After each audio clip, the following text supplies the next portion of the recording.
الله أكبر الله أكبر الله أكبر الله أكبر لا إله إلا الله والله أكبر الله أكبر ولله الحمد الله أكبر الله أكبر الله أكبر لا إله إلا الله والله أكبر الله أكبر ولله الحمد الله أكبر الله أكبر الله أكبر لا إله إلا الله والله أكبر الله أكبر ولله الحمد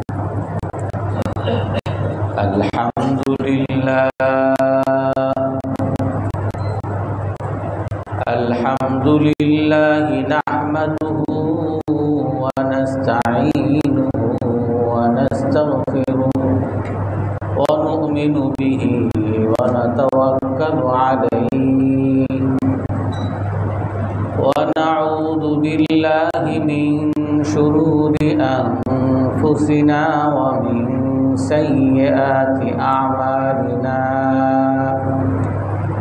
من يهده الله فلا مضل له ومن يضلل فلا هادي له الله أكبر الله أكبر الله أكبر لا إله إلا الله والله أكبر الله أكبر ولله الحمد الله أكبر الله أكبر الله أكبر الله أكبر لا إله إلا الله والله أكبر الله أكبر ولله الحمد الله أكبر الله أكبر الله أكبر لا إله إلا الله والله أكبر الله أكبر ولله الحمد ونشهد أن لا إله إلا الله وحده لا شريك له ونشهد أن سيدنا ومولانا محمدا عبده ورسوله أرسله بالحق بشيرا ونذيرا بين يدي الساعة من يطع الله ورسوله فقد رشد واهتدى ومن يعصهما فقد ضل وغوى الله أكبر الله أكبر الله أكبر لا إله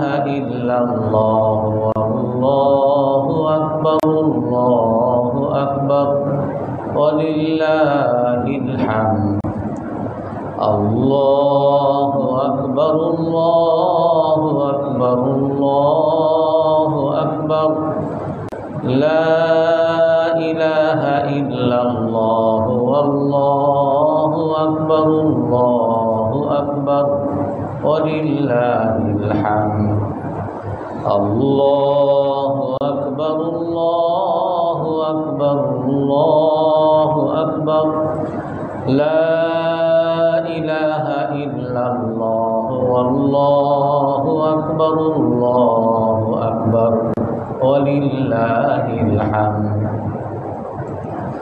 أما بعد فأعوذ بالله من الشيطان الرجيم بسم الله الرحمن الرحيم شهر رمضان الذي أنزل فيه القرآن هدى للناس وبينات من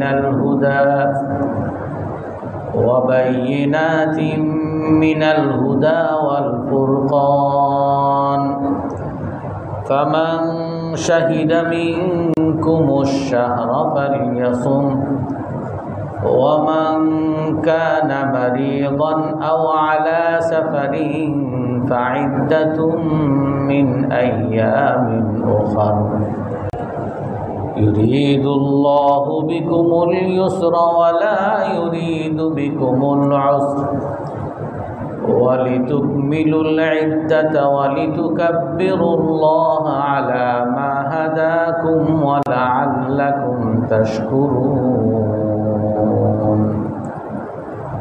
صدق الله العظيم الله أكبر الله أكبر الله أكبر لا إله إلا الله والله أكبر الله أكبر ولله الحمد الله أكبر الله أكبر الله أكبر لا إله إلا الله والله أكبر الله أكبر ولله الحمد الله أكبر الله أكبر الله أكبر لا إله إلا الله والله أكبر الله أكبر ولله الحمد وقال النبي صلى الله عليه وسلم فرض النبي صلى الله عليه وسلم زكاة الفطر طهرة للصائم من اللغو والرفث وطعمة للمساكين أو كما قال عليه الصلاة والسلام الله أكبر الله أكبر الله أكبر لا إله إلا الله والله أكبر الله أكبر ولله الحمد الله أكبر الله أكبر الله أكبر لا إله إلا الله والله أكبر الله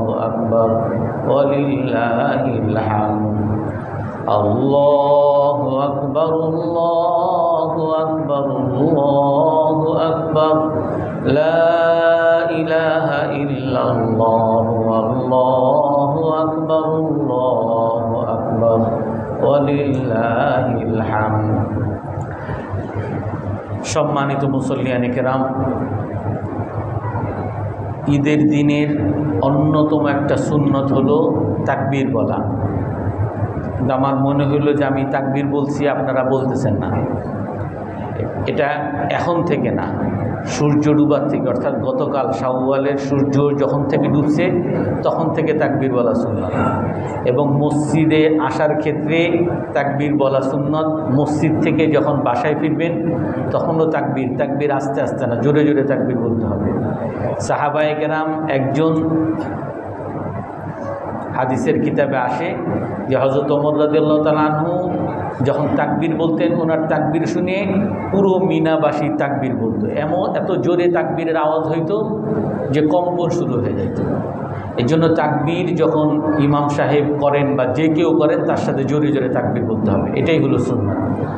আল্লাহু আকবার আল্লাহু আকবার আল্লাহু আকবার লা ইলাহা ইল্লাল্লাহ আল্লাহু আকবার আল্লাহু আকবার ওয়ালিল্লাহিল হামদ। আল্লাহ তাআলা আমাদেরকে পবিত্র ঈদ উল ফিতরে একত্রিত হওয়ার তৌফিক দান করেছেন। এটা একটা বড় সৌভাগ্যের বিষয়। একটা মাসআলা আছে যে জাকাতুল ফিতর কার উপরে ওয়াজিব হয়। জাকাতুল ফিতর আমাদের মাযহাব, অন্য মাযহাবেও আছে। জাকাতুল ফিতর ওই ব্যক্তির উপরে ওয়াজিব যেই ব্যক্তি ঈদের দিনের সকাল পেয়েছে, অর্থাৎ সুবে সাদিক, যখন ফজরের সময় হয় সেই সময় যেই জীবিত থাকবে তার উপরে জাকাতুল ফিতর ওয়াজিব। সে যদি ভূমিষ্ঠ সন্তান হয়, এক বাচ্চা মায়ের পেটে আছে, কিন্তু সে ভূমিষ্ঠ হয়েছে সূর্য উঠার পরে, তার উপরে জাকাত ওয়াজিব, সদকাতুল ফিতর ওয়াজিব না। সদকাতুল ফিতর তার উপরই ওয়াজিব হবে যে ওই সকালের আগে ভূমিষ্ঠ হয়েছে। এই জন্য এই সকালটা, এই ঈদের দিনের সকাল এত বড় গুরুত্বপূর্ণ। এই সকাল যে পাবে তার উপরে সদকায়ে ফিতর, এই সকাল যে পাবে না তার উপরে সদকায়ে ফিতর নেয়। আমি যদি গতকাল মারা যেতাম অথবা রাতে যদি মারা যেতাম, তাহলে আমার উপরে জাকাতুল ফিতর বা সদকাতুল ফিতর ওয়াজিব না। তো এই জন্য আল্লাহ তাআলা যে আমাকে এই ঈদ উল ফিতরের দিন পর্যন্ত জীবন দান করেছেন, এই জন্য আল্লাহ তাআলা শুকরিয়া আদায় করি, আলহামদুলিল্লাহ। এই ঈদের দিন খুশির দিন। কোরআনে কারীমের মধ্যে আল্লাহ তাআলা বলেন, কুল বিফাদলিল্লাহি ওয়া বিরহমাতিহি ফাবিযালিকা ফালইফরাহু হুয়া খায়রুম মিম্মা ইয়াজমাউন। ওলামায়ে কেরাম বলেন, অনেক সময় মানুষ মনে করে যে ইসলামের মধ্যে কোনো ফুর্তি নাই, ইসলামের মধ্যে সব সময় চিন্তিত, পেরেশান, দুঃখিত, ভারাক্রান্ত থাকতে হবে। এমনকি একজন এটাও বলেছেন যে এখন তো আমাদের সারা পৃথিবীতে মুসলমানরা নির্যাতিত, নিপীড়িত হইতেছে। এমনকি ফিলিস্তিনবাসীরা, যেই ফিলিস্তিনবাসীদের উপরে কালকে রাতেও বোমা হামলা হয়েছে, যার কারণে 20 জন মারা গেছে গণমাধ্যমের খবর অনুযায়ী। এই ফিলিস্তিনবাসীও আজ সকালে তারা ফুর্তি প্রকাশ করা, আনন্দ প্রকাশ করা, এটা তাদের জন্য ওয়াজিব। এই ফিলিস্তিনবাসীরাও এত কষ্টের মধ্যেও যদি থাকে, কারো যদি বাবা মারা যেয়ে থাকে, কারো যদি সন্তান মারা যেয়ে থাকে, দুঃখিত, কিন্তু তারপরও সে যদি এই ঈদ উল ফিতরের দিন পায় আর সে যদি বলে আমি দুঃখিত, আমি নামাজে যাব না, আমি তাকবীর বলবো না, আমি জামা পরবো না, ভালো জামা পরবো না, তো সে ইসলামের বিধানের বরখেলাপ করলো। এই জন্য আনন্দ করা, ফুর্তি করা, আনন্দ প্রকাশ করা, এটা একটা ইসলামের বিধান। আর এমন না যে আনন্দ প্রকাশ আমাদের মানুষ যেরকম আমরা ভাবি, সব সময় ফুর্তি, সারা রাত গল্প, সারা রাত আড্ডা, সারাদিন মজা। এই সারাদিন মজা, সারাদিন আড্ডা, এই আড্ডা, এই ফুর্তিকে আল্লাহ তাআলা নিষেধ করেছেন। কোরআনে কারীমের মধ্যে আল্লাহ তাআলা কিছু আয়াতে ব্যাপকভাবে বলছেন, ইয ক্বালা লাহু কওমুহু লা তাফরাহ, কোনো শর্ত ছাড়া আল্লাহ তাআলা বলেন কি, আনন্দ করবা না। ইন্নাল্লাহা লা ইউহিব্বুল ফারিহিন, কারণ আল্লাহ তাআলা আনন্দ প্রকাশকারীকে পছন্দ করেন না, ভালোবাসেন না। এটা কোন আনন্দ? যেই আনন্দ কোনো শর্তের সাথে সংযুক্ত না, বাধাহীন আনন্দ, যেই আনন্দের মধ্যে কোনো নীতিমালা নাই, যে আনন্দের কোনো উপলক্ষ নাই, সেই বাধাহীন আনন্দ যেটা আমাদের যুব সমাজ করে, যে এখন আমরা সবাই মিলে আড্ডা মারি, আড্ডা মারতে মারতে সারা রাত পার করে দিলাম। আমরা সবাই মিলে আজ ঘুরতে যাই, সারাদিন রাত ঘুরতে ঘুরতে আমরা পার করে দিলাম। আর এখন তো একটা ভয়াবহ অবস্থা যে কালকে ঈদের দিন, আজকে সারা রাত জাগবো। আর এই জায়গাটা, এই সারা রাত জায়গা, এটা তো ইসলামে তো বিধান নাই। বর্তমান ডাক্তারি বিজ্ঞানেও রাত জাগা এত বড় ভয়াবহ, মানুষের জন্য ক্ষতিকর বলা হয়। এর কারণে ক্যান্সার হয়, এর কারণে আজ যুব সমাজের ছেলে সন্তান হয় না। ছেলে সন্তান না হওয়ার অন্যতম কারণ রাত জাগা। মেয়ে হোক ছেলে হোক, রাত জাগলে তার ছেলে মেয়ে হবে না, তার ক্যান্সার হওয়ার বড় উপকরণ আছে। আর এর চেয়ে আরও ভয়াবহ, আপনি যখন রাত জাগবেন, আপনি তো মানুষ, আপনাকে ঘুমাইতে হবে, সারাদিন আপনি ঘুমে কাটিয়ে দিবেন, আপনি অকর্মা একটা সমাজের জন্য বোঝা হয়ে যাবেন, আপনার এই ছেলে মেয়ে সমাজের জন্য বোঝা হয়ে যাবে। এই জন্য আমাদের প্রতিটা বাবা মায়ের, অভিভাবকদের দায়িত্ব আমার ছেলে মেয়েকে রাতে ঘুমানোর অভ্যাস করা আর বাধাহীন আনন্দ থেকে বিরত রাখা। আল্লাহ তাআলা কোরআনে কারীমের মধ্যে বলেন, লা তাফরাহ, আনন্দ করো না, কারণ আল্লাহ তাআলা আনন্দকারীকে ভালোবাসেন না। এটা কখন বলেন? কারুনকে, সে তার অনেক সম্পদ, অনেক ধন দৌলত, তার বিলাসী জীবন, তার আমোদ ফুর্তির জীবন, সে যখন বাইরে যায় সবাই তাকে দেখে আফসোস করে, এত বড় লোক, আমি বড় লোক হইতে পারলাম না, এত সুন্দর জামা আমি পরতে পারলাম না। সে গর্ব, ফুর্তি আর আনন্দ, যেখানে যায় সেখানেই আনন্দ।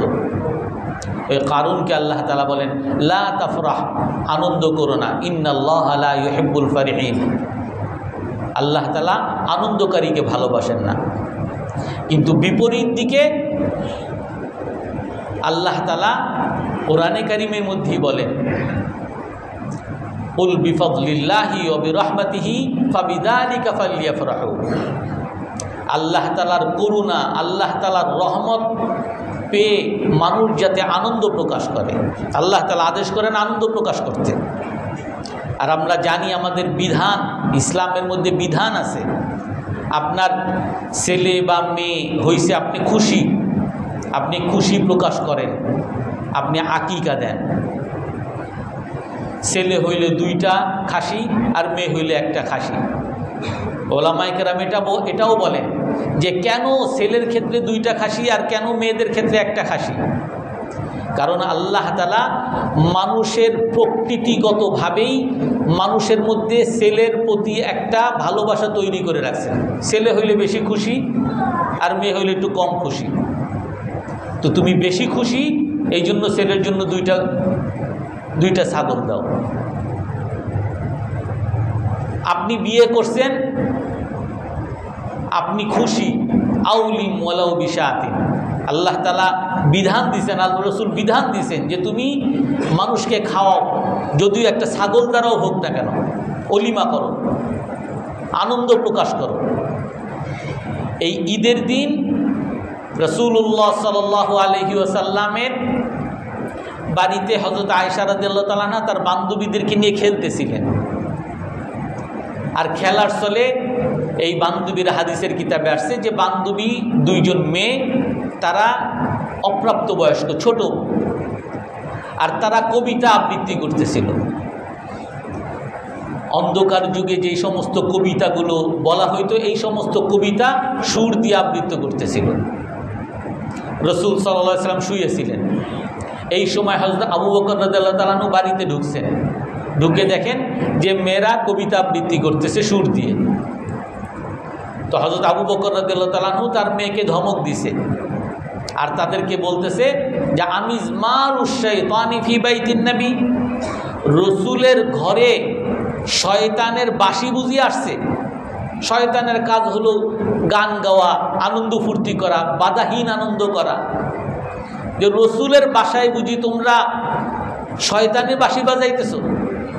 তো রাসূলুল্লাহ সাল্লাল্লাহু আলাইহি ওয়াসাল্লাম তখন হযরত আবু বকর রাদিয়াল্লাহু তাআলা আনহুকে বলেন, দাহুমা, তাদেরকে ছাড়ো, তাদেরকে ফুর্তি করতে দাও। কেন? ফাইন্না লিকুল্লি কওমিন ঈদা, প্রতিটা জাতির একটা আনন্দের দিন আছে। ওয়াহাযা ঈদুনা, আর এটা আমাদের ঈদের দিন। এই উপলক্ষ আছে। তারা যে গান গাইতেছে বা তারা যে সুর দিয়ে কবিতা আবৃত্তি করতেছে, আমাদের উপলক্ষ আছে, ফুর্তির দিন, আনন্দের দিন, এই আনন্দ করতে দাও। অর্থাৎ নিয়ন্ত্রিত আনন্দ, আপনি ফুর্তি করবেন, আনন্দ করবেন। বিয়ের ক্ষেত্রে নিয়ন্ত্রিত আনন্দ আপনাকে করতে বলা হয়েছে, কিন্তু তার মানে এই না আপনি মসজিদে আসছেন গান গাওয়া শুরু করলেন যে আমার ফুর্তি লাগে। কেন গান গাওয়া আমার ফুর্তি লাগে? আড্ডা মারতেছেন, জোরে জোরে চিৎকার করতেছেন মসজিদে, কেন? আমি আনন্দ করতেছি। না, আপনার আনন্দ হবে নিয়ন্ত্রিত আনন্দ। আপনার আনন্দ, সেই আনন্দটাই সওয়াবের আনন্দ হবে, যেই আনন্দটার ক্ষেত্রে রাসূলুল্লাহ সাল্লাল্লাহু আলাইহি সাল্লাম আপনাকে নির্দেশনা দিয়েছেন। আর যদি আপনাকে নির্দেশনা না দেয়, আপনি বাধাহীন সবসময় আপনার যখন ইচ্ছা তখনই আপনি আনন্দ করেন, সেটাই আল্লাহ তাআলা নিষেধ করছেন। আর এই আনন্দ হযরত মুআজ ইবনে জাবাল রাদিয়াল্লাহু তাআলা আবু মুসা আশআরী রাদিয়াল্লাহু তাআলা বাড়িতে একবার গেছেন। তো যাওয়ার পরে ওনারা দুইজন আলাপ করতেছিলেন যে আমরা তো রাত্রে ঘুমাবো, কিন্তু আমি তো একজন বলতেছেন, আবু মুসা আশআরী রাদিয়াল্লাহু তাআলা বলতেছেন যে আমি তো রাতে উঠে তাহাজ্জুদ পড়ি, আমি তো রাত 2টার সময় উঠে যাব। হযরত আবু মুআজ বিন জাবাল বলেন যে এত তাড়াতাড়ি, আমি আর একটু পরে উঠব। এইগুলো নিয়ে আলোচনা করতে গিয়ে মুআজ ইবনে জাবাল রাদিয়াল্লাহু তাআলা আনহু তখন তাকে বলেন, আবু মুসা আশআরী বলছেন যে এত পবিত্র রাত বা শেষ রাতে তো আল্লাহ তাআলা চতুর্থ আসমানে আসে, দুনিয়ার আসমানে আসে, কত পবিত্র সময়, সেই সময় তাহাজ্জুদ পড়তে হবে। তো তখন মুআজ ইবনে জাবাল রাদিয়াল্লাহু তাআলা আনহু আবু মুসা আশআরী রাদিয়াল্লাহু তাআলা আনহুকে বলেন, ইন্নী লা আহতাসিবু কওম নাওমাতি কামা আহতাসিবু নাওমি। তুমি যেমন রাতে উঠে তাহাজ্জুদ পড়াকে সওয়াবের কাজ মনে করতেছো, আমি রাতে ঘুমানোকে, তাহাজ্জুদ পড়ার সাথে সাথে ঘুমানোকেও আমি সওয়াবের কাজ মনে করি। অর্থাৎ রাসূলুল্লাহ সাল্লাল্লাহু আলাইহি সাল্লাম হাদিসের মধ্যে বলেন, মান সাল্লাল ইশা ফি জামাআতিন ওয়া সাল্লাল ফজরা ফি জামাআতিন ফাকান্নামা কামাল লাইলা কুল্লা। যে এশার নামাজ জামাতের সাথে আদায় করলো এবং ফজরের নামাজ জামাতের সাথে আদায় করলো, সে যেন সারা রাত তাহাজ্জুদ নামাজ পড়লো। অর্থাৎ আবু মুসা আশআরী রাদিয়াল্লাহু তাআলা হযরত মুআজ বিন জাবাল রাদিয়াল্লাহু তাআলা বলতে চান যে আমি আমার যে দরকারি ঘুমটা, এই ঘুমটা যদি আমি ঘুমাই, সেই সময় যদি আমি তাহাজ্জুদ না করি, এই সময় আল্লাহ তাআলা আমাকে তাহাজ্জুদের সওয়াব দিবেন, এই আশা আমি আল্লাহর কাছে রাখি। এই জন্য আনন্দ করাও অনেক সময় সওয়াবের কাজ। রাসূলুল্লাহ সাল্লাল্লাহু আলাইহি ওয়াসাল্লাম যখন মদিনায় গেছেন, মদিনাবাসীদেরকে দেখতেছেন যে তারা 2টা দিনে আনন্দ করে। তো রাসূল সাল্লাল্লাহু আলাইহি ওয়াসাল্লাম, মা হাযানিল ইয়াওমান, যে এই 2টা দিন কি করো তোমরা? তো তখন তারা বলে যে কুন্না ফি কওমিন জাহিলিয়া নালআবু ফীহিমা, আমরা অন্ধকার যুগ থেকে ঐতিহ্যগতভাবেই এই 2টা দিনে আমরা আনন্দ ফুর্তি করি, খেলাধুলা করি, মেলা করি, সবাই মিলে একসাথে আড্ডা মারি, এই 2টা দিন আমরা ফুর্তি করি। তো রাসূলুল্লাহ সাল্লাল্লাহু আলাইহি সাল্লাম তখন মদিনাবাসীকে বলেন, ইন্নাল্লাহা ক্বাদ আবদালাহুমা বিখাইরিম মিনহুমা। আল্লাহ তাআলা তোমাদের এই 2 দিনের পরিবর্তে, এই 2টা আনন্দের দিন, উৎসবের দিনের পরিবর্তে আল্লাহ তাআলা আর 2টা দিন উৎসবের দিন দিয়েছে। আর এই 2টা দিন তোমাদের ওই ঐতিহ্যগত যে 2টা দিন আনন্দের দিন, এর চেয়ে উত্তম এই 2টা দিন। সেই 2টা দিন কোনটা? ইয়াউমুল ফিতরি ওয়া ইয়াউমুল আযহা, ঈদুল ফিতরের দিন আর ঈদুল আযহার দিন। এই জন্য মুসলমানের স্বকীয়তা, মুসলমানের পরিচয়,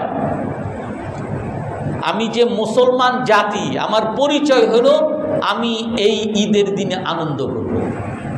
আমি যদি ঘুমিয়ে থাকলাম, আমি যদি বাসার মধ্যে থাকলাম, আমি কাউকে অভিবাদন জানাইলাম না, কাউকে ঈদ মুবারক জানাইলাম না, আমি নামাজে আসার আগে আমি যদি মিষ্টান্ন না খাইলাম, তো তার মানে আমি মুসলমান হিসাবে পরিচয় দেইনি।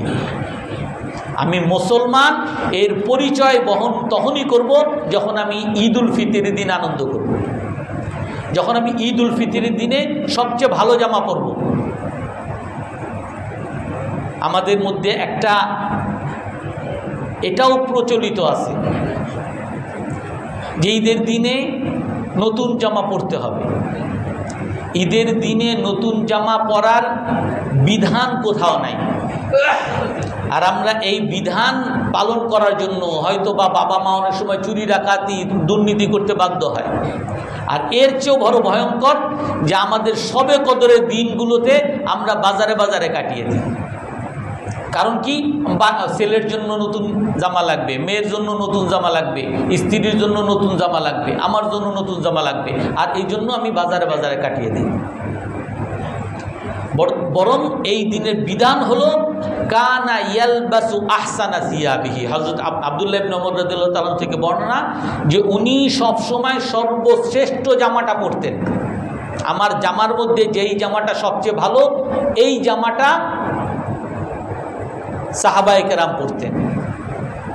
যদি নতুন জামা হয় ভালো, আর নতুন জামা যদি নাও থাকে, নতুন জামা ইসলামের কোনো বিধান না, সবচেয়ে ভালো জামাটা আমি আনন্দ ফুর্তি করার জন্য পরব।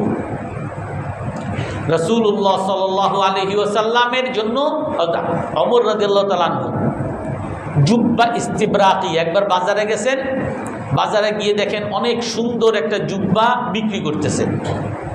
তখন ওমর রাদিয়াল্লাহু তাআলা আনহু ওই ইস্তিবরাকি জুব্বাটা নিয়ে আসছেন, নিয়ে রসুলের কাছে বলেন ইবতা হাদা লিকাই তালবাসা লিল ঈদাইনি ওয়ালিল উফুদ।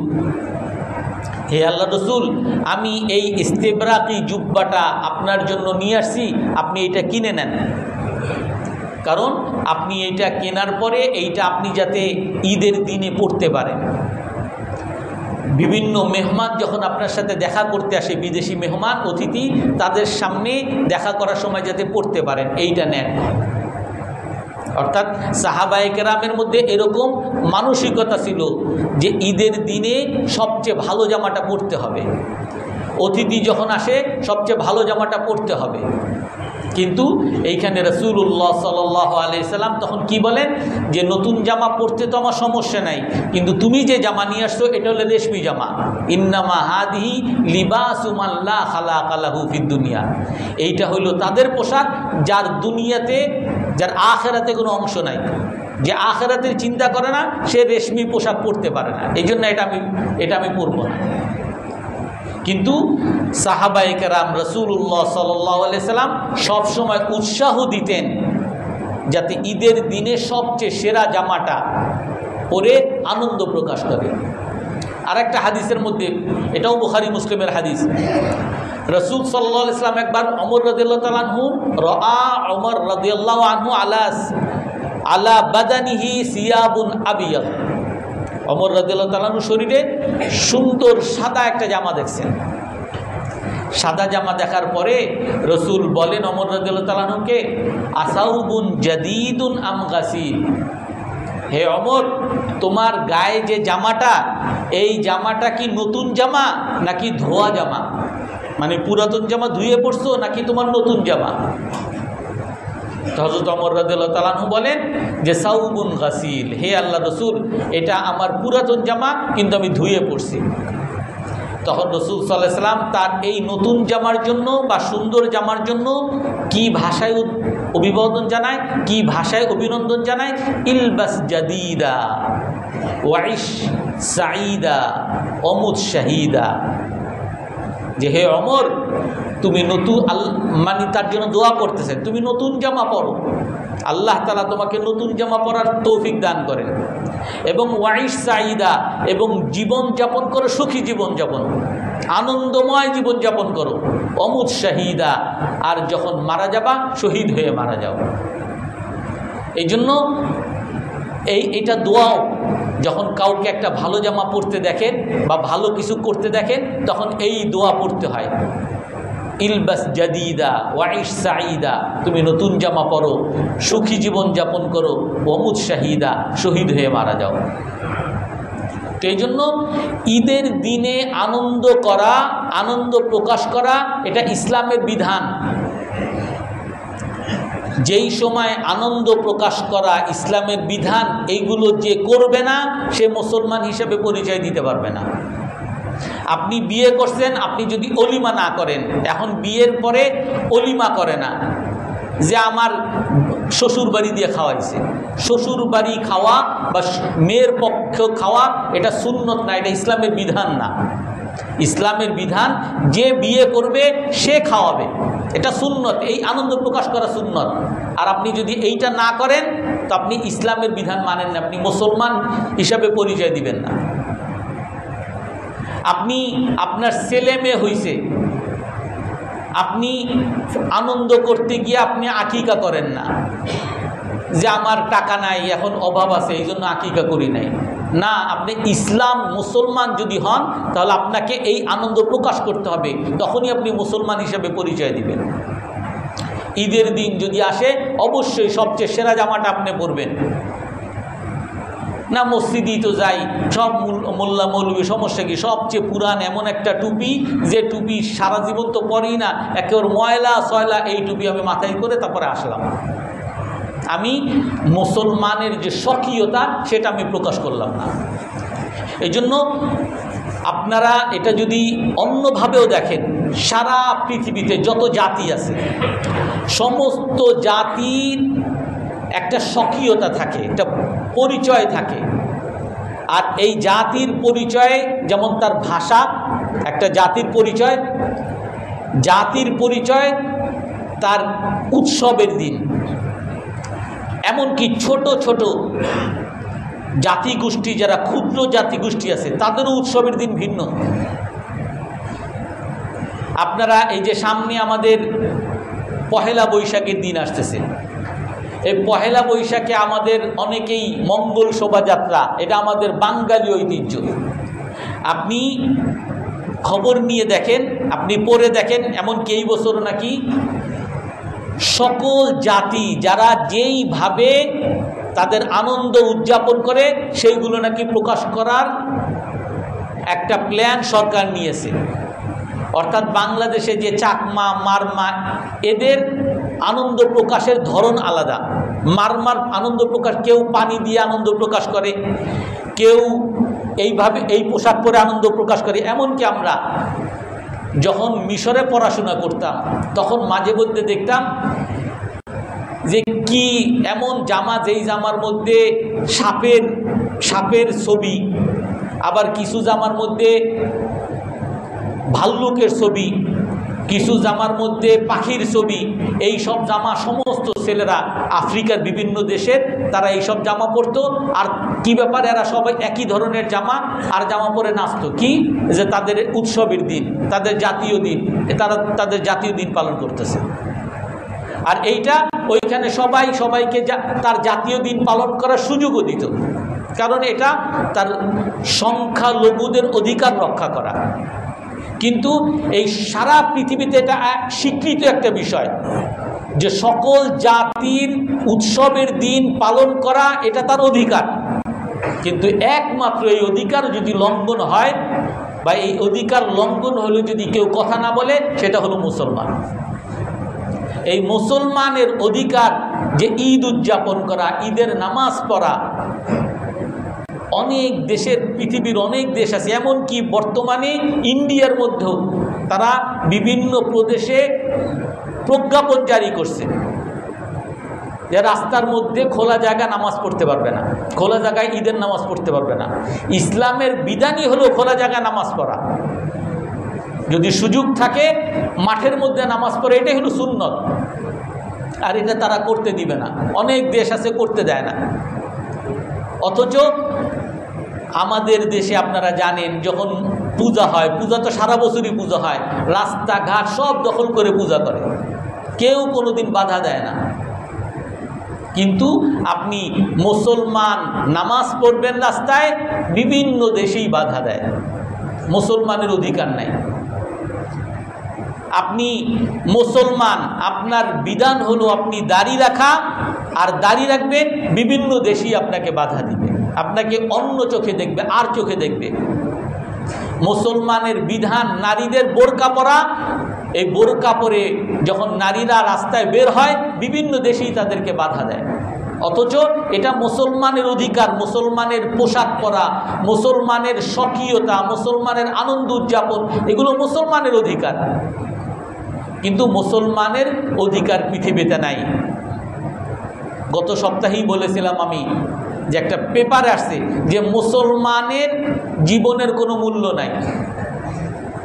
মুসলমান ইসরায়েল প্রতি মুহূর্তে প্রতিদিন অন্যায়ভাবে হাজার হাজার শিশুদেরকে নারীদেরকে হত্যা করতেছে, কিন্তু কারো কোনো নিন্দা নাই।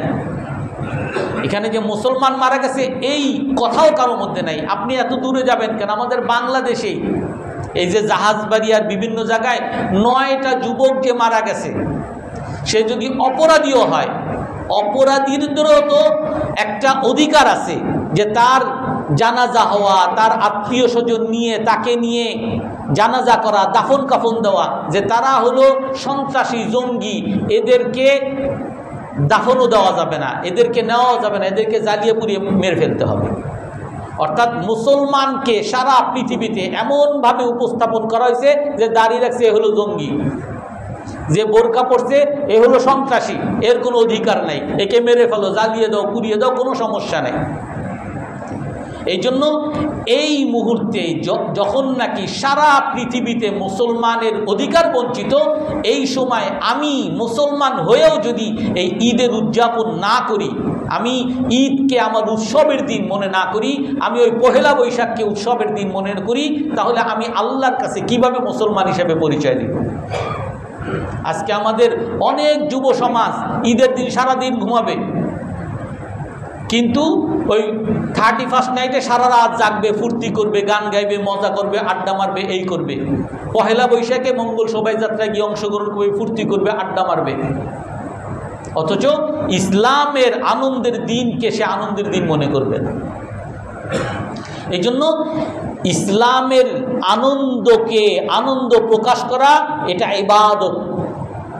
ইসলামের আনন্দ প্রকাশ করা ইবাদত। আল্লাহ তাআলা কোরআনে কারীমের মধ্যে বলেন, কুল বিফাদলিল্লাহি ওয়া বিরাহমাতিহি ফাবিযালিকা ফালইফরাহু হুয়া খায়রুম মিম্মা ইয়াজমাউন।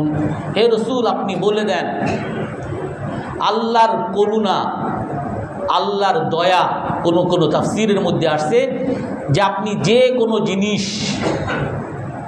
যদি ভালো কোনো জিনিস পান, এটা হলো আল্লাহর করুণা। যে কোনো বিপদ থেকে আপনি মুক্তি হন, এটা হলো আল্লাহর দয়া। আপনি ভালো চাকরি পেয়েছেন, আপনি বিয়ে করেছেন, আপনার সন্তান হয়েছে, আপনার ছেলে ভালো রেজাল্ট করেছে, সব আল্লাহর করুণা, আল্লাহর দয়া। আপনি অসুস্থ ছিলেন বা আপনাকে বলছে আপনার তো ক্যান্সার হয়েছে, কিন্তু আপনি টেস্ট করে দেখেন না আপনার ক্যান্সার নাই, আপনি ভুল বলছে, আপনি চিন্তা থেকে মুক্ত হইলেন। অথবা আপনি করোনা আক্রান্ত হয়েছেন, আপনি করোনা থেকে ভালো হয়ে গেলেন। অথবা আপনার বাবা প্রচণ্ড অসুস্থ ছিল, বাঁচবে কি মরবে, আল্লাহ তাআলা তাকে সুস্থতা দান করছে। আপনার ঘর বাড়ি সরকার থেকে ভেঙে দিবে, না এখন সরকার এটা অ্যাকোয়ার করবে না। অর্থাৎ বিপদ যদি দূর হয়, সেটা হলো আল্লাহ তাআলার রহমত। এই করুণা এবং দয়া যখনই তুমি পাবে, তখন আল্লাহর শুকরিয়া আদায় করো, খুশি প্রকাশ করো, আলহামদুলিল্লাহ হুয়া খায়রুম মিম্মা ইয়াজমাউন। এই আল্লাহর করুণা, আল্লাহর দয়া। আর সাধারণ তাফসীরের মধ্যে আসছে আল্লাহর করুণা মানে হলো হেদায়েত পাওয়া, আমি ইসলামের কাজ করতে পারতেছি। আল্লাহর দয়া হলো কোরআন আমি পড়তে পারতেছি, কোরআনের বিধান অনুযায়ী আমি চলতেছি। আর এটা খায়রুম মিম্মা ইয়াজমাউন, এটা অনেক উত্তম যা তারা সঞ্চয় করে। কারণ মানুষ, আপনি যদি দেখেন আমাদের বর্তমান, আমি আমার দিকেও যদি তাকাই, আমরা নিজেদের দিকে তাকাই, আমি কিসে খুশি হই, কিসে আনন্দিত হই? আল্লাহ তাআলা বলেন তারা যা সঞ্চয় করে এগুলোর চেয়ে উত্তম। মানুষ আনন্দিত হয় যে আমার ব্যাংকে কয় টাকা আছে, এই চিন্তা করেই সেই খুশি হয়। এই রমজানে কতগুলো লাভ হইল, কত টাকা ইনকাম করলাম, এগুলো দিয়েই মানুষ খুশি হয়। এই ঈদে আমি কি কিনলাম, এটা চিন্তা করে সে খুশি হয়। অমুক বাড়ি কিনছি, এটা চিন্তা করে সে খুশি হয়। অর্থাৎ দুনিয়াকে নিয়ে সে খুশি হয়। দুনিয়াকে সে যে ভোগ করতে পারে তা না, কিন্তু দুনিয়া আছে তার, আমার 5 তলা বাড়ি আছে, আমার ব্যাংকে এত টাকা আছে, এইটা চিন্তা করে সে খুশি হয়। কোরআনে কারিমের মধ্যে আল্লাহ তাআলা বিভিন্ন আয়াতই বলেছেন, আমি এখানে 2-3 মিনিটে একটু বলি। ইয়াহসাবু আন্না মালাহু আখলাদা, কোরআনে কারিমের মধ্যে আল্লাহ তাআলা বলেন যে তারা মনে করে যে সম্পদ তার কাছে চিরস্থায়ী থাকবে আর সম্পদ তাকে চিরস্থায়ী বানাবে। জামা মালা ওয়া আদ্দাদা, সে সারাক্ষণ এই সম্পদকে শুধু জমা করার গুনতে থাকে, গুনলেই সে মজা পায়। আর কোরআনে কারিমের মধ্যে আল্লাহ তাআলা বলেন সম্পদ সে গুনতে থাকে, যতবার টাকা আছে নতুন নতুন টাকা একটু গুনে, পোলাপান আজকে বিভিন্ন পাবে, সালাম পাবে আর বারবার শুধু গুনবে। এটা শুধু ছোট ছোট ছেলে ফেলে না, আমার মধ্যেও আমি যখন টাকা কয়েক টাকা পকেট আছে গুনলেই যত মজা পাই। কারণ আল্লাহ তাআলা কোরআনে কারীমের মধ্যে বলেন ওয়া তুহিব্বুনাল মালা হুব্বান জাম্মা, তোমরা অন্তর থেকে সম্পদকে ভালোবাসো। যুয়্যিনা লিন-নাসি হুব্বুশ শাহাওয়াতি মিনান নিসা, মানুষের কাছে আকর্ষণীয় করা হয়েছে সম্পদের ভালোবাসা। এটা মানুষের প্রকৃতিগতভাবে আল্লাহ তাআলা মানুষের অন্তরের মধ্যে সম্পদের ভালোবাসা তৈরি করে দিয়েছেন। ইন্নাহু লিহুব্বিল খাইরি লাশাদীদ, মানুষ সম্পদকে অতিমাত্রায় ভালোবাসে। কিন্তু আপনি যদি, এটা তো মানুষের প্রকৃতি সম্পদকে ভালোবাসা, কিন্তু আপনি যদি চিন্তা করেন এই সম্পদ আপনার, এর দ্বারা কি আপনি আসলেই কি আনন্দ পান কিনা? কারণ সম্পদ কখনো আপনাকে আনন্দ দেয় না। আমরা শুধু একটা মোহে সবাই বাস করি। আমি আগে বলেছিলাম যে আনন্দ আপনাকে পেতে হলে 3টা জিনিস লাগে। একটা হলো আপনার সামর্থ্য শক্তি লাগবে, আর একটা আপনার সময় লাগবে, আর একটা আপনার সম্পদ লাগবে। কিন্তু এই 3টা কখনোই একসাথে হয় না। আপনি ছোটবেলায় আপনার শক্তি আছে, আপনি কক্সবাজার ঘুরতে যাইতে চান, আপনার সময়ও আছে, কিন্তু আপনার টাকা পয়সা নেই। আর আপনি চিন্তা করেন কি, যদি আমি বড় হই, আমি টাকা ইনকাম করব, তারপর আমি কক্সবাজার ঘুরবো, ব্যাংকক যাব, অমুক জায়গায় যাব, ঘুরবো, ফুর্তি করব। অর্থাৎ আপনার এখন সামর্থ্য আছে, শক্তি আছে, সময় আছে, কিন্তু টাকা নাই। আপনি যৌবন বয়সে চাকরি নিছেন, অনেক টাকা, কিন্তু আপনার চাকরিতে ছুটি নেই। আপনার টাকা আছে, শক্তিও আছে, কিন্তু সময় নেই। কিছুদিন পরে আপনি যখন বৃদ্ধ বয়সে হবেন, যে আমি একটু এই চাকরি থেকে অবসর নিই, অবসর নিছেন, টাকাও আছে, সময়ও আছে, কিন্তু আপনার শারীরিক সক্ষমতা নাই। আপনি বাসে উঠলে আপনার কোমর ব্যথা শুরু হয়ে যায়। আপনি কোথাও গিয়ে লম্বা সময় পেশাব আটকে রাখতে পারেন না। আপনি ফুর্তি করবেন কি, আপনার নিজের শরীর নিয়ে আপনি ব্যস্ত থাকেন। অর্থাৎ দুনিয়া, টাকা পয়সা কখনো মানুষকে খুশি করে না, শান্তি দেয় না।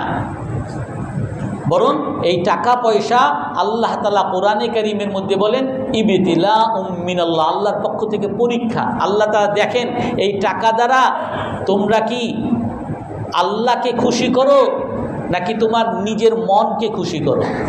আল্লাহ তাআলা ইন্নামা আমওয়ালুকুম ওয়া আওলাদুকুম ফিতনা, তোমাদের সন্তান, তোমাদের সম্পদ, এগুলো হলো পরীক্ষা।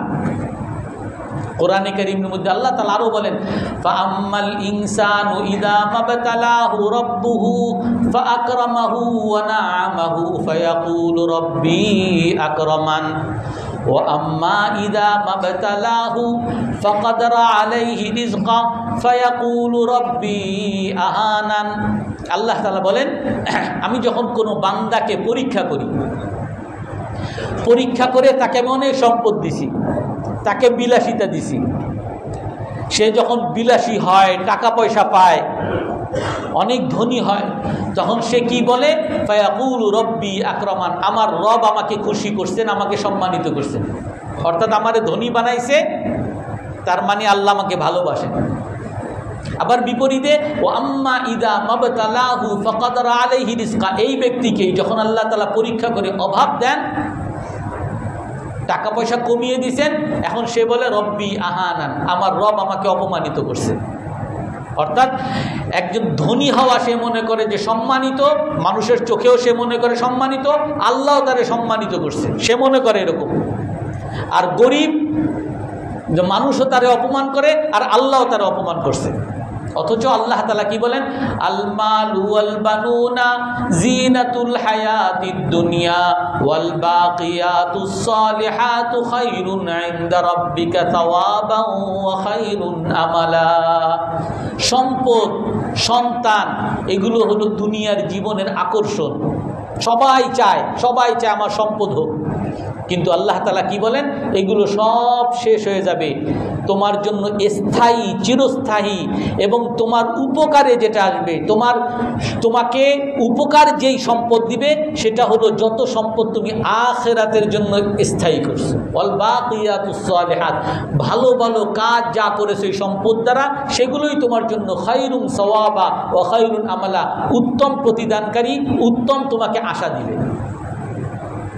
এই জন্য সম্পদকে ওলামায়ে কেরাম বলেন তলোয়ারের মতো বা অস্ত্রের মতো। এই অস্ত্র যদি সন্ত্রাসীর হাতে যায়, সে নিরীহ মানুষকে হত্যা করবে, সে ডাকাতি করবে, চুরি করবে। আর এই অস্ত্রই যদি পুলিশের হাতে যায়, মুজাহিদের হাতে যায়, তো সে চোর ডাকাত থেকে মানুষকে নিরাপত্তা দিবে। অস্ত্র একই জিনিস।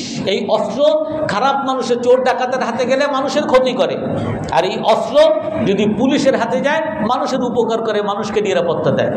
এমনিভাবে এই সম্পদ আপনার হাতে দিয়ে আল্লাহ তাআলা দেখেন যে আপনি কি চোর হইছেন নাকি আপনি পুলিশ হইছেন। এই জন্য সম্পদকে আল্লাহ তাআলা আমাদেরকে পরীক্ষার জন্য দিয়েছেন। এই জন্যই আল্লাহ তাআলা বলেন হুয়া খায়রুম মিম্মা ইয়াজমাউন, এইটা তোমাদের জন্য উত্তম, যেটা মানুষ সম্পদ, যেই সম্পদকে তারা সঞ্চয় করে, যেই সম্পদকে তারা একত্রিত করে সঞ্চয় করে, এর চেয়ে উত্তম হলো এই আনন্দ তোমাকে আল্লাহ তাআলা যা দিয়েছেন এটা দিয়ে তুমি ঈদ উদযাপন করা। তুমি আল্লাহ তোমাকে হেদায়েত করছেন, এটার উপরে খুশি থাকা। হযরত ওমর রাদিয়াল্লাহু তাআলা আনহু বলতেন যে আমি যখন আমার কোনো বিপদ হয় তখন আমি তিনবার আলহামদুলিল্লাহ বলি। কোনো বিপদ হলে তিনবার আলহামদুলিল্লাহ। কেন? আমি খুশি উদযাপন করি। কেন? আল্লাহ তাআলা আমাকে যে বিপদ দিয়েছেন এর চেয়ে বড় বিপদ আমাকে দিতে পারতেন, কিন্তু না দিয়ে ছোট বিপদ দিয়েছেন। আল্লাহ তাআলা যে বিপদ আমাকে দিয়েছেন, এই বিপদটা আমার ইসলামের মধ্যে দেন নাই, আমার দ্বীনের মধ্যে। অনেক মানুষের বিপদ দিয়ে তাকে কাফেরি বানিয়ে ফেলেন, সে কাফেরি নাস্তিকই হয়ে যায়। আল্লাহ তাআলা আমার ইসলামের মধ্যে বিপদ দেন নাই, দুনিয়ার ক্ষেত্রে বিপদ দিয়েছেন। আর 3 নাম্বার আমি আলহামদুলিল্লাহ এই জন্য বলি যে আল্লাহ তাআলা যেই বিপদ দিয়েছেন এই বিপদের উপরে ধৈর্য ধারণ করার মতো সক্ষমতা আল্লাহ তাআলা আমাকে দিয়েছেন। এই জন্য বিপদেও ওমর রাদিয়াল্লাহু তাআলা আলহামদুলিল্লাহ খুশি প্রকাশ করতেন। এই জন্য ঈদের দিন আমাদের সকলের জন্য খুশি প্রকাশ। এমন কি যারা আমাদের মধ্যে, আপনারা সবাই জানেন ঈদের একটা অন্যতম বিধান হলো সদকাতুল ফিতর দেওয়া। সদকাতুল ফিতরের বিধান কার? সদকাতুল ফিতর আমরা কারা দিব? যদিও আমাদের মাযহাবের মধ্যে আছে সদকায়ে ফিতর যার উপরে যাকাত ফরজ, কিন্তু অন্যান্য মাযহাবে আছে যে 2 বেলা খাওয়ার মতো যা সামর্থ্য আছে সেই সদকায়ে ফিতর দিবে। অর্থাৎ এমন কি আমরা যে ইফতার করাই, ইফতার করানোর যে রাসূল হাদিস বলছেন যে যে ইফতার করায় সে রোজাদারের মতো সওয়াব পায়। সাহাবায়ে কেরাম বলেন, হে আল্লাহর রাসূল, আমাদের তো ইফতার করার মতো সামর্থ্য না, আমরা তো গরিব মানুষ। রাসূল কি বলেন? আল্লাহ তাআলা এই ইফতার করানোর সব ওই ব্যক্তিকেও দিবেন যে কোনো মুসলমানকে একটা খেজুর দ্বারা ইফতার করাবে, যে 1 গ্লাস পানি দ্বারা ইফতার করাবে, এক ডোক দুধ দ্বারা যে ইফতার করাবে, আল্লাহ তাআলা তাকেও দিবেন। অর্থাৎ এই দান করার মানসিকতা বড়লোক হওয়ার জন্য না, বড়লোকের জন্য না, এই দানের আদেশ সকলের জন্য। মুসলমান যে যেই অবস্থায় থাকে আল্লাহ তাআলা দেখেন সে দান করে কিনা। মান তাসাদ্দাকা বিইদলি তামারাতিন, রাসূলের হাদিস আছে যে একটা খেজুরের টুকরা, একটা পুরো খেজুরও না, খেজুরের টুকরা যে সদকা করে, এই টুকরাকে মিন কাসমিন তয়্যিবিন, সাথে শর্ত আছে হালাল উপার্জনের হতে হবে, কারণ হারাম উপার্জন আল্লাহ তাআলা গ্রহণ করেন না। ওই হালাল উপার্জনের একটা টুকরা খেজুরের একটা টুকরাও যদি সদকা করে ফাইন্নাল্লাহা ইয়াতাকাব্বালুহা মিন্নি, আল্লাহ তাআলা ডান হাতে এই সদকাকে কবুল করে নেন। ওয়ায়ুরাব্বিহা, আপনার সদকা কম দিছে, আমি তো বিল্ডিং মসজিদ বানানোর মতো 10 লাখ টাকা দিতে পারি না, আমার আছে 1 পয়সা, আমি 1 টাকাই দিছি। আল্লাহ তাআলা ওই 1 টাকাকে লালন পালন করেন। হাদিসের মধ্যে সহিহ হাদিস, বুখারী মুসলিমের হাদিস, এটাকে বড় করেন, বড় করতে করতে করতে করতে পাহাড় পরিমাণ করে লাখ টাকা বানান। এই লাখ টাকার সব আল্লাহ তাআলা তাকে দান করেন। এই জন্য সকলের জন্য বিধান। আমরা যদি ওই সম্পদের ক্ষেত্রে সম্পদের ভালোবাসা অন্তরের মধ্যে না নিয়ে আমি যদি আল্লাহর জন্য সদকা করার মানসিকতা রাখতে পারি, আল্লাহ তাআলা এটাই চান। তো এই ঈদের দিনে আমাদের জন্য অন্যতম বিধান হলো যে আমরা আনন্দ প্রকাশ করব। আনন্দ প্রকাশ কেমনে করব, এগুলোর কিছু বিধান আল্লাহ রাসূল বলছেন। সুন্নত হলো ঈদের নামাজ পড়ার আগেই কিছু মিষ্টান্ন খাওয়া, এবং আমরা তাকবীর বলতে বলতে মসজিদে আসবো। যখন এখান থেকে মসজিদ থেকে বাসায় যাব তখনও তাকবীর বলতে বলতে যাব। তবে সেখানে আরেকটা সুন্নত হলো খালাফাহু তারিক, রাস্তা ভিন্ন করতে হবে। আপনি যদি এই রাস্তায় আসেন, যাওয়ার সময় ওই রাস্তায় যেতে হবে। কারণ কি? কারণ হলো রাসূল সাল্লাল্লাহু আলাইহি সাল্লাম সাহাবায়ে কেরামকে না, শুধু এমনকি মেয়েদেরকেও বলছেন যে হাদিসের মধ্যে আছে যে তোমরা ঈদগাহে যাও আর বিভিন্ন রাস্তায় রাস্তায় ছড়িয়ে পড়ো। কেন? কারণ এর দ্বারা মুসলমানের শৌর্য বীর্য প্রকাশ পাবে, কাফেররা দেখে ভয় পাবে যে এত মুসলমান। যেটা এখন ইন্ডিয়ায় পর্যন্ত মুসলমানদেরকে রাস্তায় নামাজ পড়তে দিবে না। কেন? কারণ সারা পৃথিবীতে ভয় পায়, মুসলমানের দাড়ি দেখলেই ভয় পায়, মুসলমানের হিজাব দেখলেই ভয় পায়।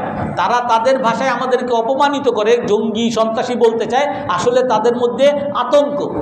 কারণ ইসলামের আল্লাহু আকবার, এটা আমাদেরকে জোরে জোরে তাকবীর বলা, এটা শুনেও তারা ভয় পায়। তো যার কারণে তারা এই আল্লাহু আকবার কাবীরা এইটা বলাকেও তারা বলে যে এটা তো কোনো দলের স্লোগান। তারা এগুলোকেও একটা উগ্রপন্থীদের স্লোগান বলতে চায়, অথচ ইসলামের স্লোগান আল্লাহু আকবার, আল্লাহু আকবার, আল্লাহু আকবার, লা ইলাহা ইল্লাল্লাহু, আল্লাহু আকবার, ওয়ালিল্লাহিল হামদ। এই জন্য এক রাস্তা দিয়ে আসবো আর এক রাস্তায় যাব। এবং আগেই বলেছি সদকায়ে ফিতির ঈদের নামাজের আগেই আমরা দেওয়ার চেষ্টা করব। তারপরে আরেকটা সুন্নত হলো এই ঈদের দিনে নামাজ, ঈদের নামাজে একটু পার্থক্য আছে, আমি এটা একটু বলে দিই। অনেক বিভ্রান্তি ইউটিউবে ছড়ানো হয়। ঈদের নামাজের মধ্যে 3 ধরনের হাদিস রাসূল সাল্লাল্লাহু আলাইহি সাল্লামের আছে, এবং তিনটাই সহিহ। সমস্ত মাযহাবে এই তিনটা মাযহাব হয়েছে। এই তিন ধরনের হাদিস দ্বারা 3টা মাযহাব হয়েছে। আব্দুল্লাহ ইবনে মাসউদ, আব্দুল্লাহ ইবনে আব্বাস রাদিয়াল্লাহু তাআলা আনহু, ওনার বর্ণনা, এই দুইজনের বর্ণনা, আরও সাহাবীদের বর্ণনা, আমরা যেভাবে নামাজ পড়ি, অর্থাৎ প্রথম রাকাতে 3 তাকবীর, তাকবীরে তাহরিমার পরে 3 তাকবীর বাড়তি, আর দ্বিতীয় রাকাতে রুকুর আগে 3 তাকবীর বাড়তি। এটা হলো আমাদের মাযহাবের ঈদের নামাজ। বাকি হাম্বলি মাযহাব, মালিকি মাযহাব, অনেকেই সৌদি আরব যায়, তারা বিভ্রান্ত হয়। সেখানে হলো 12 তাকবীর, প্রথম তাকবীর প্রথম রাকাতে 7 তাকবীর, দ্বিতীয় তাকবীরে 5 তাকবীর। আর শাফি মাযহাবে এবং দ্বিতীয় তাকবীর প্রথম রাকাত দ্বিতীয় রাকাত দোনো রাকাতেই তাদের হলো তাকবীরে তাহরিমা, অর্থাৎ শুরুতেই তাকবীর বলতে হয় তাদের মাযহাবে। অর্থাৎ তাকবীরে তাহরিমার পরে 7 তাকবীর, পরের রাকাতে দাঁড়িয়েই আবার 6 তাকবীর। আর শাফি মাযহাবে একই রকম, প্রায় শুধু 1 তাকবীর কম, 11 তাকবীর। শাফি মাযহাবে 11 তাকবীর, কিন্তু প্রথম রাকাতেও 6 তাকবীর, দ্বিতীয় রাকাতে 5 তাকবীর। অর্থাৎ এইগুলো সবই কিতাবের মধ্যে আসছে এবং সবই সহিহ। আমাদের হানাফি মাযহাবে আমরা যেটা করি এগুলো সহিহ। অতএব এই বিভ্রান্ত দ্বারা আমরা কেউ বিভ্রান্ত হব না যে আমাদের নামাজ মনে হয় সহিহ না, হাদিসে না, এমন বিভিন্ন জনে বিভিন্ন রকম ছড়াইতে চায়। আর একটা কথা বলে এখানে শেষ করি। অনেকেই বিভ্রান্ত ছড়ায় যে সৌদি আরবের সাথে একত্রে কেন আমরা ঈদের নামাজ পড়ি না? একত্রে কেন আমরা ঈদের উদযাপন করি না? সারা পৃথিবীতে এখন মুসলমান না মারা যায়, এই ক্ষেত্রে কারো কোনো দাবি নাই যে মুসলমানদের পাশে আমাদের সকলকে দাঁড়াইতে হবে। বিভ্রান্তি ছড়ানোর জন্য বলা হয় সবাই আমরা কেন একত্রে ঈদ উদযাপন করি না। একত্রে ঈদ সৌদি আরবের আলেমরাই, ফতোয়া মুফতি উসাইমিন বিন বাজ তারাই বলেছেন যে একত্রে ঈদ করা বা একত্রে ইসলামের বিধান করা এটা বাস্তবসম্মত না। কারণ আমাদের বাংলাদেশে এখন সকাল, ঈদের দিন সকাল, আর আমেরিকায় এখন রাত। ঈদ উদযাপন সারা পৃথিবীতে একসাথে আপনি কেমনে করবেন? আর আপনি যদি ওই ঈদ উদযাপন বা একসাথে সব মিলাতে চান, আমাদের এখন এখানে হলো 8টা বা 9টা, আর সৌদি আরবের ওইখানে মাত্র হইল গিয়া 5টা তাদের ফজর, আমাদের এখন প্রায় জোহরের কাছাকাছি সময়। তো আপনি ফজরের নামাজ জোহরের নামাজ একসাথে কেমনে করবেন? এটা তো অবাস্তব। তো ওই ক্ষেত্রে আমরা যেহেতু সবাই যে যার দেশ অনুযায়ী ভিন্ন ভিন্নভাবেই পালন করি, তো সেই হিসাবে ঈদ উদযাপন ভিন্ন ভিন্নভাবে হওয়া এটাই বাস্তবসম্মত, আর এটাই বিধান আছে। তো এই জন্য যদি কাছাকাছি কোনো দেশ থাকে, ওলামায়ে কেরাম আছে, কাছাকাছি দেশে হয়তো বা একসাথে করতে পারে, কিন্তু যদি বিভিন্ন দূরের সারা পৃথিবীর সবাই একই দিনে ঈদ উদযাপন করা, এটা অবাস্তব একটা কথা। তো এই জন্য আমরা এখন ইনশাল্লাহ নামাজ পড়বো, ঈদের নামাজ আমরা